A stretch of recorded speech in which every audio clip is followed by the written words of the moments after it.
હું HK. Barad cooking ચેનલમાંથી બોલું છું. આજની મારી રેસીપી છે ગવારનું શાક. ગવાર છે તાજી એવી સરસ કાપીને કટિંગ કરીને હું એ તૈયાર કરી દીધી છે.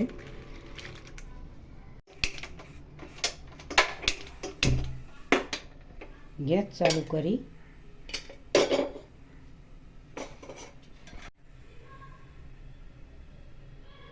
તેલ એડ કરીશું 3 ચમચી.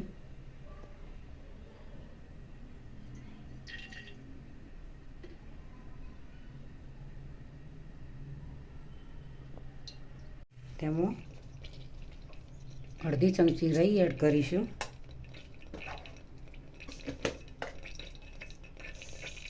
અડધી ચમચી જીરું એડ કરીશું.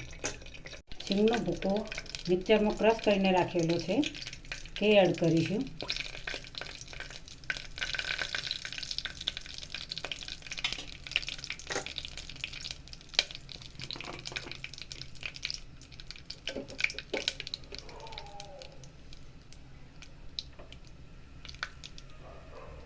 હવે તેમાં હિંગ એડ કરીશું.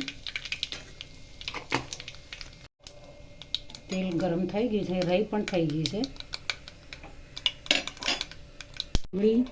લીલા ધાણા અને લસણની પેસ્ટ છે ગ્રેવી કરેલું, તો તેમાં એડ કરીશું.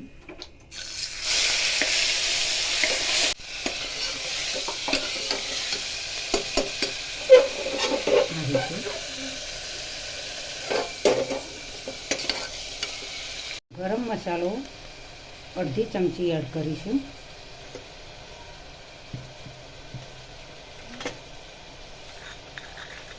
ધાણા જીરું પાવડર અડધી ચમચી હળદર પણ એડ કરીશું. લાલ મરચું 1 ચમચી એડ કરીશું, તમારા સ્વાદ અનુસાર અમારા. હવે મીઠું ચમચી ઉપર થોડું એડ કરીશું. મરચું પણ હું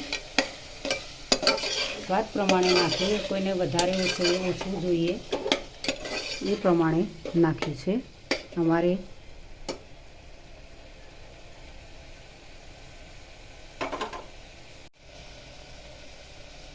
હવે તેમાં ગવાર એડ કરીશું.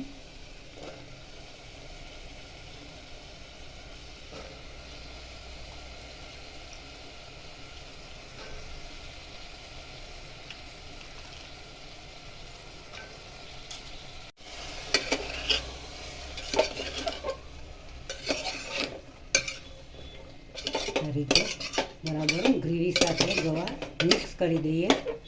સ્વાદિષ્ટ એવું સરસ મીઠું ગવારનું શાક. હવે તેમાં અડધા ગ્લાસથી ઓછું પાણી એડ કરવાનું.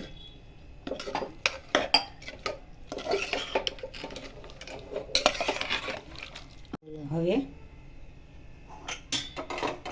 કુકર બંધ કરી દઈશું. 4 સીટી થવા દઈશું. ગવારનું શાક તૈયાર થઈ ગયું છે. સ્વાદિષ્ટ અને ટેસ્ટી અને સ્પાઇસી શાક મિત્રો તૈયાર થઈ ગયું છે. તો હવે બાઉલની અંદર એડ કરીશું.